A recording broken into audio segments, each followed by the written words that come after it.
you've gotten from the technology and sometimes outside, but this week it's all about tech. We're going to talk about the upcoming HTC One M9, what I want to see from CES and what could be coming very soon, and a lot of other tech questions in between. This is Techno Buffalo, so we can get started.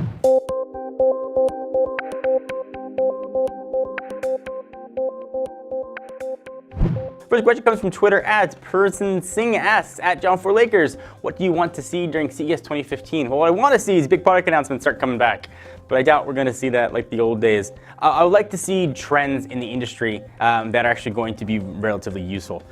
We've seen trends like curved TVs that I still have yet to see utility behind. I'm hoping we're going to see things like battery technology is going to be showcased, wireless charging technology is going to be showcased, next generation of home connectivity will be showcased. Things like that are going to sort of dictate and sort of help us live our tech lives over the next 5 to 10 years. What I'd love to see come out of the show. Next one comes from @mixkel_G_ at John4Lakers. The new HTC HIMA specs being leaked. Does a 1080p screen resolution surprise you, or just for better battery life? So let me just recap here. The French blog Nowhere Else revealed that they're claiming are the specs for the upcoming HTC One M9, codenamed HIMA or HIMA. So the specs, according to them, and again, just rumors at this point, 5-inch 1080p screen, Snapdragon 810, 3 gigs of RAM, and Lollipop right out of the box. Most surprisingly, though, is that it could come early next month. So the difference, I guess the question is 1080p versus QHD. I know I'm in the minority here, but I've yet to see a QHD screen that looks better than a good 1080p screen. A lot of people disagree with me on that.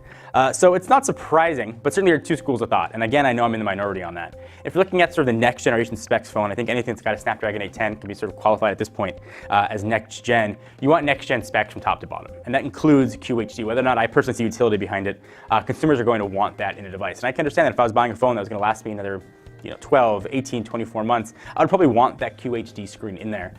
So I think it's going to hamper it. We are hearing rumors that there might be a Prime version that'll presumably have all that kind of stuff crammed into it.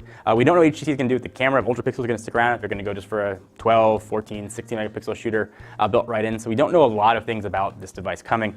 Should have next generation of Sense built in, of course, which is sitting on top of now Android Lollipop. So we should see more information though, hopefully in the next couple weeks and couple months. Stop the questions real fast, just to give an important notice. I'm not talking about phones or tablets here. I'm talking about your safety with New Year's coming up. Do not drink and drive. That doesn't sound like something that you should even need to say. It should be just as innate in you like breathing and going to the bathroom, because I know you do. But if you've had anything to drink, do not go in a car. And also, friend said something to drink, don't go in a car with him or her. It is not worth it. Call a cab, call an Uber, call a Lyft, call your parents, call your friends, call your grandma. Somebody will come pick you up that has not been drinking. It is just a stupid thing to do. You see thousands and thousands of lives every year just foolishly lost from that, especially again with New Year's coming up. Just be safe. Next question comes from my friend David DeFranco, who asks, at John4Lakers, what are your top 3 goals for Techno Buffalo in 2015? David, first, thank you for asking. Happy New Year to you. Hope you and your family had a nice holiday. So I posted a video last week about the state of Techno Buffalo. If you haven't seen that video, check it out, put a link down below. I sort of give a very candid look about how our business is run, where revenue comes from, what we did right, and more importantly, I think what we did wrong in 2014. So I'd like to see a few things happen for Techno Buffalo. First, I'd like to see our growth continue. From the video side, we see a subscriber growth of around 500 per day. My goal is to get that to 700 subscriber growth per day. This brings in new people. YouTube being the second largest search engine in the world, the more people that come to YouTube, the more people that go to technobuffalo.com. So that is sort of goal number 1. We've increased our traffic on technobuffalo.com by about 150% each year since we existed. That number gets harder and harder to hit as the numbers get larger and larger. So I'd still like us to see 100% growth in 2015 versus 2014. I'd also like to see us branch out our coverage a little bit more. We've done some sort of entertainment coverage as far as how that overlaps the tech world, primarily in the comic book realm. It's like the sort of, I know it's kind of strange just how comic books and tech overlap, sort of geek culture, I would say. I'd like to see sort of some more coverage grow from that standpoint. I'd like to be able to hire more people, to be able to sort of have the revenue to do that over the next 12 months are sort of my goal. Thank you for asking. Next one comes from @Zatara214 at John4Lakers. Do you think there's a market for high-end Chromebooks like the Pixel? The very simple answer to that question is no. There's a very finite amount of consumers that I think are looking to purchase a Chromebook upwards of $1,200. I do not think that's going to be a mass market appeal. You can buy many tablets that can do very similar things for much less. I think where Chromebooks are going to find their niche, where they are finding their niche, is in the lower cost market. Maybe that $200 to $400, possibly $600 at a max realm, where you can get access or the great services that Chromebooks can offer without having to pay a lot of money. A lot of people are trying to use them now as laptop replacements, so I can see why the thought that them getting more expensive might be there. But they're still missing core features of a mainstay OS like Windows or like OS 10. that I think a lot of people would need to justify spending that money.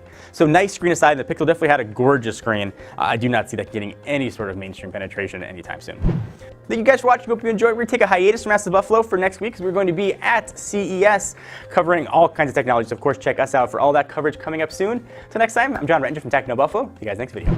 Thank you guys for watching. Hope you enjoyed. We love making tech videos here. If you like watching them as much as we love making them and just enjoy playing with the latest consumer electronics gear, check us out. Hit the big subscribe button. We got new videos coming out almost every single day. We also have a channel on Twitch where we play games, sometimes not so well, at twitch.tv/technobuffalo.